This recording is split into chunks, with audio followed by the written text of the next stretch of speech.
Hello everyone, 2026 সালে এসে আপনার বাজেট যদি হয়ে থাকে 8,000 টাকা, তাহলে আজকের ভিডিওটি আপনার জন্য। কারণ হচ্ছে আমরা মার্কেট রিসার্চ করে তিনটি ফোন নিয়ে এসেছি। এই তিনটি ফোনের মধ্যে আপনারা এই বাজেট সেগমেন্টের মধ্যে বেস্ট ডিসপ্লে, ক্যামেরা এবং পারফরমেন্স পেয়ে যাবে। তাই সম্পূর্ণ ভিডিওটি ধৈর্য সহকারে দেখুন, দেখা গেল শেষের ফোনটাই হতে পারে আপনার জন্য সেরা চয়েস। তো আমাদের লিস্টের 3 নম্বরে যে স্মার্টফোনটি রয়েছে সেটি হচ্ছে আইটেল A70। এই ফোনটির 128GB যে র্যাম রোম ভেরিয়েন্টটা রয়েছে সেটা বর্তমানে পেয়ে যাবেন 8,000 টাকায়। তো প্রথমে এই ফোনটির ডিসপ্লের ব্যাপারে কথা বলতে গেলে, ডিসপ্লে হিসেবে এই ফোনটিতে ব্যবহার করা হয়েছে 6.6 ইঞ্চের একটি IPS LCD প্যানেল, যার মধ্যে রয়েছে 90 Hz এর refresh rate. IPS LCD panel হলেও এই বাজেট সেগমেন্টের মধ্যে এই ডিসপ্লেটি মোটামুটি ভালোই কালারফুল এবং ভাইব্রেন্ট, যার ফলে আপনারা কন্টেন্ট ওয়াচিং করে ভালোই মজা পাবেন। এছাড়াও পারফরমেন্স হিসেবে এই ফোনটিতে প্রসেসর হিসেবে ব্যবহার করা হয়েছে ইউনিসকেট T603 চিপসেট, যেটি 12 ন্যানোমিটার আর্কিটেকচার উপর বিল্ড করে তৈরি। এই চিপসেটটি ব্যবহার করার ফলে ডেইলি ইউসেজের যেসব কাজবাজগুলো রয়েছে, যেমন ইউটিউব চালানো, ফেসবুক চালানো, সোশ্যাল মিডিয়া ব্রাউজিং করা, এগুলো খুব ইজিলি করতে পারবেন। এছাড়াও 2D টাইপের যেসব গেমগুলো রয়েছে সেগুলোও খেলতে পারবেন। তো ক্যামেরা সেটআপের কথা বলতে গেলে, এই ফোনটির রিয়ার প্যানেলে 30 মেগাপিক্সেলের প্রাইমারি লেন্স ব্যবহার করা হয়েছে এবং সামনের দিকে ব্যবহার করা হয়েছে 8 মেগাপিক্সেলের একটি সেলফি ক্যামেরা। মেইন ক্যামেরার কোয়ালিটির কথা বলতে গেলে, এই বাজেট সেগমেন্টের মধ্যে বেস্ট কোয়ালিটি পেয়ে যাবেন এই ফোনটির মেইন ক্যামেরা থেকে। আর সামনের ক্যামেরা দিয়ে মোটামুটি ভিডিও কলিং অথবা নরমাল কাজবাজগুলো চালিয়ে যেতে পারবে।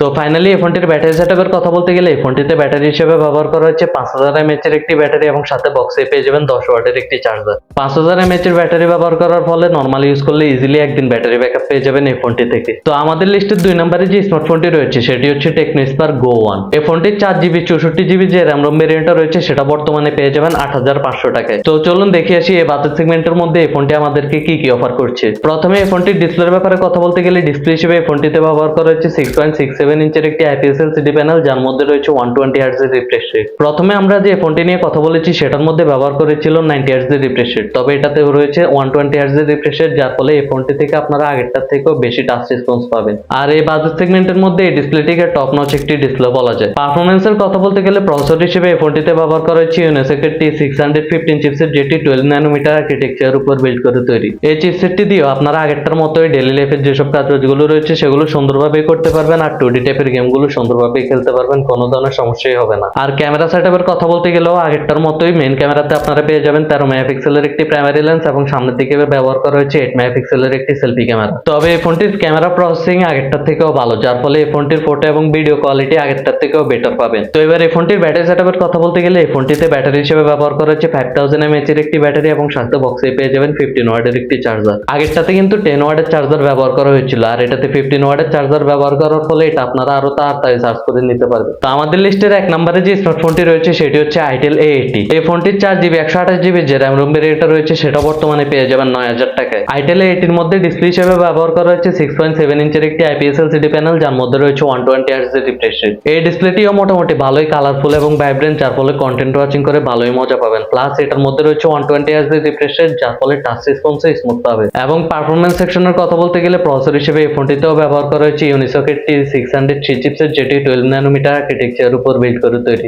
আগের গুলোর মতোই এই ফোনটি দিয়েও আপনারা সুন্দর মতো কাজবাজ চালিয়ে যেতে পারবেন, কোনো ধরনের সমস্যা হবে না এবং 2D টাইপের গেমগুলো খেলতে পারবেন। তবে এই ফোনটির মেইন ক্যামেরাতে আপনারা আগের গুলোর থেকেও বেস্ট কোয়ালিটি পাবেন, কারণ এই ফোনটির মেইন ক্যামেরা হিসেবে ব্যবহার করা হয়েছে 50 মেগাপিক্সেলের প্রাইমারি লেন্স এবং সামনের দিকে ব্যবহার করা হয়েছে 8 মেগাপিক্সেলের একটি সেলফি ক্যামেরা। মেইন ক্যামেরার কোয়ালিটির কথা বলতে গেলে, এই বাজেট সেগমেন্টের মধ্যে বেস্ট কোয়ালিটি পেয়ে যাবেন এই ফোনটির মেইন ক্যামেরা থেকে। আর সামনের ক্যামেরা দিয়ে আপনারা তেমন একটা কাজ করতে পারবেন না, মোটামুটি কাজ চালিয়ে যেতে পারবেন আর কি, আর ভিডিও কলিং করতে পারবেন। তো ব্যাটারি সেটআপের কথা বলতে গেলে, এই ফোনটিতেও ব্যবহার করা হয়েছে 5000 mAh এর একটি ব্যাটারি এবং সাথে বক্সে পেয়ে যাবেন 10 ওয়াটের একটি চার্জার। তো আজকের ভিডিওটি ছিল এই পর্যন্তই। আপনি কোন ফোনটি নেওয়ার সিদ্ধান্ত নিয়েছেন সেটা অবশ্যই কমেন্ট করে জানাবেন। আর যদি আগের থেকে আপনার কোনো চয়েস লিস্ট থেকে থাকে তাহলে অবশ্যই কমেন্ট করবেন, তাহলে সবারই উপকৃত হবে। আর ভিডিওটি ভালো লেগে থাকলে ভিডিওটিতে একটি লাইক করবেন, চ্যানেলটিকে সাবস্ক্রাইব করে আমাদের পাশে থাকবেন। আজকের জন্য এখানেই বিদায় নিচ্ছি। সবাই ভালো থাকবেন, সুস্থ থাকবেন। আল্লাহ হাফেজ।